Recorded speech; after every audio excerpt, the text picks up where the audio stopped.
ராமராமா, வியாழக்கிழமை ஆகஸ்ட் 6ஆம் தேதி பராபவ வருஷம் ஆடி மாதம் 21ஆம் தேதி அஷ்டமி திதி சாயங்காலம் 4 மணி 3 நிமிஷம் வரை, பின்பு நவமி.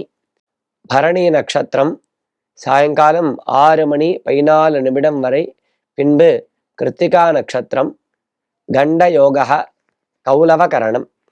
ராகு காலம் மதியம் 1:30 மணியிலிருந்து 3 மணி வரை. யமகண்டம் கார்த்தால 6 மணியிலிருந்து 7:30 மணி வரை. எந்த மரத்தின் நிழலில் அமர்ந்து தியானம் செய்வது சிறந்தது?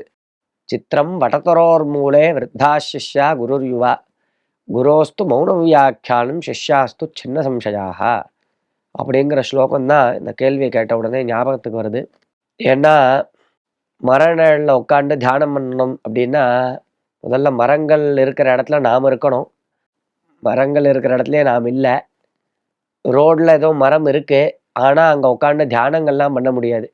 எப்போ பார்த்தாலும் லாரியும் டிராக்டரும் ஓடின்னு இருக்கு. அங்கே உட்காண்டா தியானம் பண்ண முடியாது, ஒரே சத்தமாக இருக்கும். இருந்தாலும் ஒரு மரங்கள்லாம் சூழ்ந்து இருக்கக்கூடியதான ஒரு பிரதேசத்துக்கு நாம் போயிருக்கோம் அப்படின்னா அங்கே எந்த மரத்து நிழலில் உட்காந்து தியானம் பண்ணா வசத்தின்னு அந்த சூழ்நிலையில் கேட்டால் அது பொருந்தும். வடவிருட்சம், ஆலமரம், ஆலமரத்தடியில் பகவான் தட்சிணாமூர்த்தி உட்காந்து எல்லாருக்கும் உபதேசம் பண்ணுறார் அப்படின்னு நமக்கு தெரியறது. அதனால ஆலமரத்தடியில் உட்காந்து தியானங்கள்லாம் பண்ணுறது, தியானம் ஜபங்கள் பண்ணுறது வசத்தின்னு தெரியறது. பில்வ விருட்சத்து அடியில் உட்காந்து ஸ்ரீசூக்தம் ஜபிக்கிறது அஷ்டைஸ்வரியத்தை கொடுக்கும். பெரிய ஸ்ரீபிரதம், ஸ்ரீவிருட்சம்னே பேர் அதுக்கு. பில்வ விருட்சத்துக்கு ஸ்ரீவிருட்சம்னே பேர். பில்வத்தை தொட்டாலே புண்ணியம்னு சொல்லப்படுறது. பில்வானாம் தரிசனம் புண்ணியம் ஸ்பர்சனம் பாபநாசனம் அப்படின்னு மடியாதான் தொடரணும்னா சுத்தாலா இருந்துட்டு பில்வ விருட்சத்தை தொட்டா புண்ணியம், பார்த்தா புண்ணியம். பில்வ விருட்சத்தை அடியில் இருந்துட்டு மகாலட்சுமியனுடைய மந்திரங்கள் ஸ்ரீ சூக்தங்கள்லாம் ஜபித்தா ரொம்ப அதிகமான பலன் கிடைக்கிறது. துளசி செடி இருக்கக்கூடியதான துளசி பிருந்தாவனம், அந்த இடத்துல இருந்துட்டு மந்திரங்களை ஜபித்தா அதுக்கு அதிகமான பலன்கள் கிடைக்கிறது.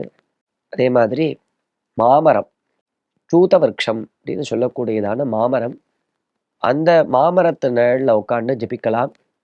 வாழைமரம், வாழைமரத்து பக்கத்தில் உட்காந்து ஜபிக்கலாம். நல்ல பூக்கள், பூச்செடி, நல்ல வாசனை பூக்கள், பகவானுக்கு அர்ப்பிக்கிறதுக்கு தகுந்ததான பூக்கள் இருக்கே அந்த பூச்செடிகள், பூத்தோட்டம்னு சொல்கிறானே, அந்த இடத்துல உட்காந்து தியானங்கள்லாம் பண்ணலாம். ரொம்ப உயர்வு அப்படின்னு சாஸ்திரம்.